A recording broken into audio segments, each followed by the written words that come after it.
Hello दोस्तों, आज हम लोग पढ़ेंगे चैप्टर 1। चैप्टर का नाम है वास्तविक संख्या, जिसको हम लोग रियल नंबर के भी नाम से जानते हैं। तो दोस्तों, आज हम लोग पढ़ेंगे जो हमें पढ़ना है एक्सरसाइज में, उससे रिलेटेड हम लोग क्या करेंगे, चर्चा करेंगे। जैसे कि हम लेते हैं सबसे पहले क्या, ये संख्या लेते हैं। तो दोस्तों, ये जो संख्या है, ये संख्या आपका दो प्रकार के होते हैं। क्या क्या होते हैं? तो इन संख्याओं को दो भागों में बांटा गया है। देखिए, पहला आपका है वास्तविक संख्या।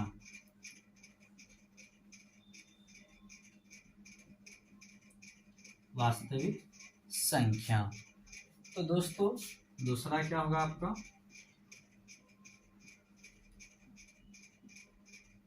काल्पनिक संख्या। तो दोस्तों, आज जो हम लोग पढ़ेंगे क्लास 10th में, हम लोग सिर्फ इस पे बात करेंगे, वास्तविक संख्या पे, रियल नंबर पे बात करेंगे। तो दोस्तों, अब हम लोग जानेंगे ये जो काल्पनिक संख्या है, इस पे हम लोग बात क्यों नहीं करेंगे। दोस्तों, जब इससे आप ऊंचे वाली क्लास में जाइएगा, जैसे कि 11th में जाइएगा, वहाँ पे हम लोग क्या करेंगे, काल्पनिक संख्या को विस्तार से पढ़ेंगे। तो देखिए, थोड़ी बहुत जानकारी इसका हम लोग ले लेते हैं। देखिए, काल्पनिक संख्या आखिर होता क्या है, उसको किस प्रकार से हम लोग 11th क्लास में सॉल्व करेंगे। जैसे फॉर एग्जांपल में देखिए, x² + 2 = क्या हो जाएगा, 0। अब यहाँ पे देखिए, हम लोग क्या करते हैं, x² को रहने देते हैं, ये प्लस में था ना, उधर जाकर के माइनस में आ गया। जैसे ये स्क्वायर हटेगा ना, तो फिर x की वैल्यू आपका क्या आ जाएगा, प्लस माइनस रूट के अंदर क्या है, -2 है, दे दिए। तो दोस्तों, यहाँ पे देखिए, रूट के अंदर ये संख्या ये माइनस में है, तो यही आपका क्या कहलाएगा, काल्पनिक संख्या कहलाएगा। तो जब आप 11th में जाइएगा ना, अगर आप मैथ रखते हैं इंटर में, तो आपको ये सारी जानकारी आपको वहाँ विस्तार से मिलेगा। तो आज हम लोग क्या करेंगे, इस पर चर्चा नहीं करेंगे। अब हम लोग जो चर्चा, हम लोगों को जो पढ़ना है वो आपका क्या है, रियल नंबर है, वास्तविक संख्या है। अब यहाँ पे देखिए, हम लोग क्या करते हैं, इस वास्तविक संख्या में क्या क्या हमें पढ़ना है। पहला देखिए आपका है प्राकृत संख्या। ये पहला हम लोगों को इस पे चर्चा करना है। फिर आपका दूसरा है पूर्ण संख्या। इसके बारे में हम लोग क्या करेंगे, चर्चा करेंगे। फिर आपका तीसरा है पूर्णांक संख्या। इसी प्रकार से फिर आगे आपका हो जाएगा परिमेय संख्या। फिर पांचवा आ जाएगा आपका अपरिमेय संख्या। और अगला आपका होगा, इसी में हम लोग पढ़ लेंगे सम संख्या और विषम संख्या। फिर आगे हम लोग पढ़ेंगे भाज्य संख्या और आगे पढ़ेंगे अभाज्य संख्या। इन सबों के बारे में हम लोग क्या करेंगे, जानकारी अर्जित करेंगे, और फिर जाकर के हम लोग क्या करेंगे, चैप्टर में इसका इस्तेमाल करेंगे। तो दोस्तों, चलिए सबसे पहले हम लोग क्या करते हैं, देखते हैं। इसको हम लोग क्या करते हैं, इरेज कर देते हैं। अब हम लोग चले विस्तार से पढ़ेंगे। पहला देखिए आपका क्या कहा है, प्राकृतिक संख्या।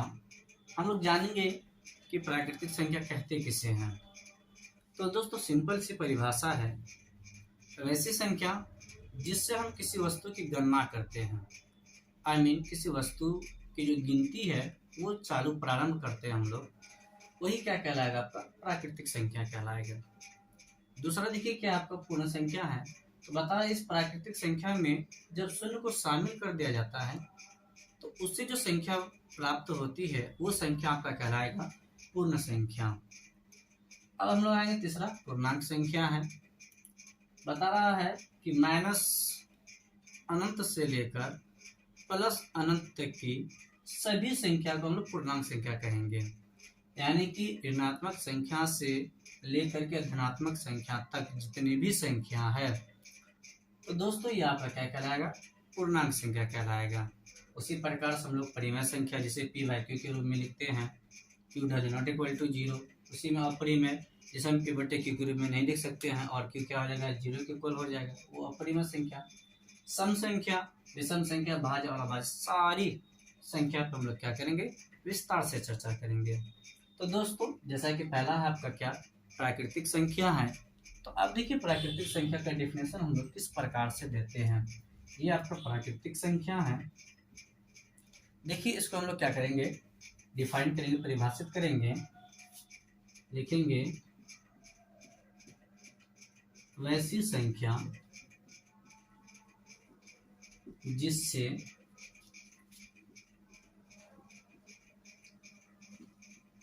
किसी वस्तु की गणना की जाती है, उसे ही प्राकृत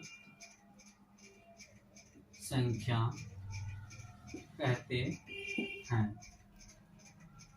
दोस्तों यहाँ पे देखिए वैसी संख्या जिससे किसी वस्तु की गणना की जाती है उसे ही हम लोग क्या कहते हैं, प्राकृत संख्या कहते हैं। यानी हम लोग जब काउंट करते हैं, गिनते हैं 1 2 3 4 5 6 7 इक्वल क्या हो जाएगा, आपका नेचुरल नंबर हो जाएगा, प्राकृतिक संख्या हो जाएगा। जैसे में देखिए दोस्तों हम लोग लिखेंगे, जैसे में आपका आ जाएगा 1 2 3 4 5 डॉट डॉट डॉट, ये अनंत तक चलेगी ये संख्या, तो ये आपका क्या कहलाएगा दोस्तों, प्राकृतिक संख्या कहलाएगा। अब यहाँ पे देखिए हम लोग अब जो दूसरा है वो आपका क्या है, पूर्ण संख्या है। पूर्ण संख्या का देखिए दोस्तों डिफिनेशन क्या होगा पूर्ण संख्या का, हम यहाँ पे क्या करते हैं, इसे लिख देते हैं, जब प्राकृत संख्या में शून्य को शामिल किया जाता है, शून्य को शामिल किया जाता है, तो प्राप्त संख्या पूर्ण संख्या कहलाती है। देखिए दोस्तों जब प्राकृतिक संख्या में शून्य को शामिल किया जाता है तो प्राप्त संख्या पूर्ण संख्या कहलाती है। जैसे में देखिए हम लोग क्या किए हैं, प्राकृतिक संख्या लिखी है ना, क्या है 1 2 3 4 5 6 डॉट डॉट डॉट, मतलब इसी संख्या में क्या कर दिया गया, शून्य को शामिल कर दिया गया है, तो यही आपका क्या कहलाएगा, आपका पूर्ण संख्या कहलाएगा।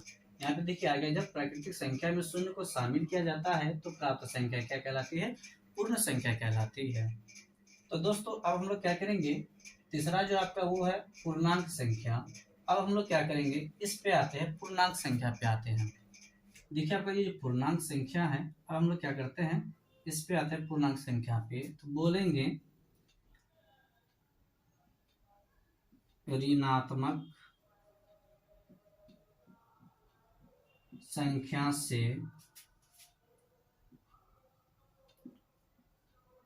धनात्मक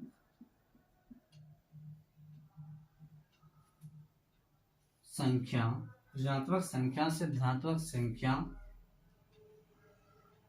को ही पूर्णांक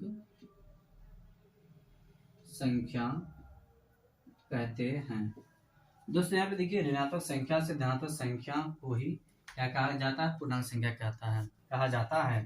तो दोस्तों इसको और समझिए, अर्थात में हम लोग क्या करते हैं, लिखते हैं माइनस इन्फिनिटी से लेकर प्लस इन्फिनिटी की सभी संख्या पूर्णांक संख्या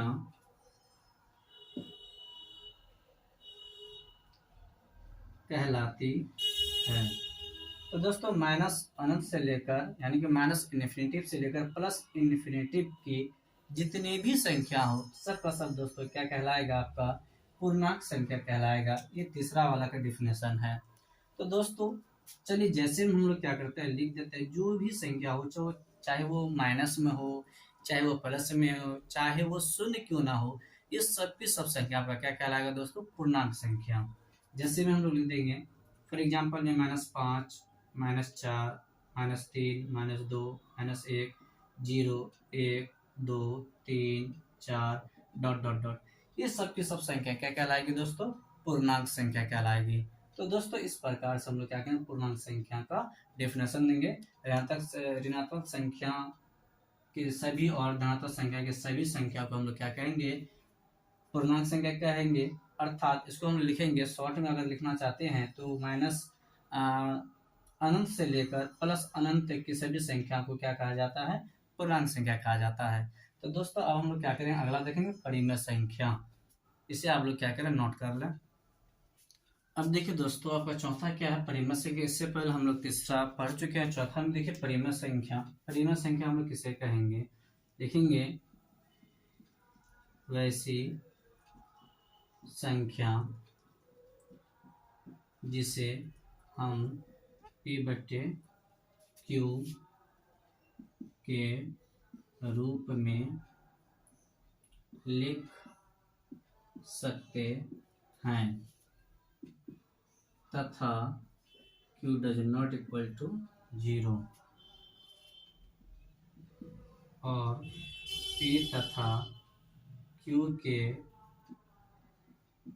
अलावे कोई भी उभयनिष्ठ गुणनखंड ना हो। दोस्तों यहाँ पर समझिए, वैसी संख्या जिसे हम P/Q के रूप में लिख सकते हैं, आई मीन भिन्न में लिख सकते हैं। जैसे फॉर एग्जांपल में 2/4 ये हो गया, P/Q के रूप में लिख सकते हैं तथा Q does not equal to 0। ये नीचे वाला जो आपका Q है बता रही है कभी भी क्या होना चाहिए, 0 के बराबर नहीं होना चाहिए। दोस्तों अगर ये 0 के बराबर हो गया ये परिमेय संख्या नहीं होगी। इसीलिए Q क्या होना चाहिए, कभी भी 0 के बराबर नहीं होनी चाहिए। और बता रहा है P तथा Q के अलावा और कोई उभयनिष्ठ गुणनखंड ना हो। इसमें बता रहा है P और Q होगा और इसमें कोई दूसरी संख्या नहीं हो। P और Q के अलावा और कोई उभयनिष्ठ गुणनखंड ना हो, तभी वो जाकर के आपको क्या कहलाएगा दोस्तों, परिमेय संख्या कहलाएगा। तो दोस्तों इसी प्रकार से जैसे कि आप देख सकते हैं, जैसे हम लोग लिख सकते हैं, जैसे में 0, 1, 2 इस प्रकार से √4, √16। तो दोस्तों इसके 0 है नहीं कुछ तो बटे में 1 है ना, तो ये आपका P/Q के रूप में आ गया, ये आपका परिमेय संख्या कहलाएगा। अब यहाँ देखिए इसके बटे में नहीं कुछ तो 1 है परिमेय संख्या, इसके बटे में नहीं कुछ तो 1 परिमेय संख्या, 4 का रूट कितना निकला 2, नहीं कुछ तो बटे 1 परिमेय संख्या, 16 का 4, इसके नीचे नहीं कुछ तो परिमेय संख्या। दोस्तों अगर किसी का रूट ना निकले, जैसे फॉर एग्जांपल में √2, √3, तो दोस्तों ये परिमेय संख्या नहीं कहलाएगा, ये क्या कहलाएगा, आपका अपरिमेय संख्या कहलाएगा। तो हम लोग अपरिमेय संख्या को अपरिमेय संख्या में ही हम लोग क्या करेंगे, देखेंगे। तो अब यहाँ पे देखिए ये आपका क्या था, परिमेय संख्या का था। तो ये आपका जो है जो रूट से नहीं निकलता है वो आपका क्या कहलाएगा, अपरिमेय संख्या कहलाएगा। दोस्तों अगर इसी में आपको पाई दे दिया जाए ना, ये पाई, अगर पाई दे दिया जाए तो पाई भी आपका क्या हो जाएगा, अपरिमेय संख्या कहलाएगा। तो ये भी आप हम लोग किसमें पढ़ेंगे, अपरिमेय संख्या में इसकी चर्चा करेंगे। तो ये आपका क्या होगा, परिमेय संख्या का डेफिनेशन। ये कुछ एग्जांपल वगैरह है आपके परिमेय संख्या का।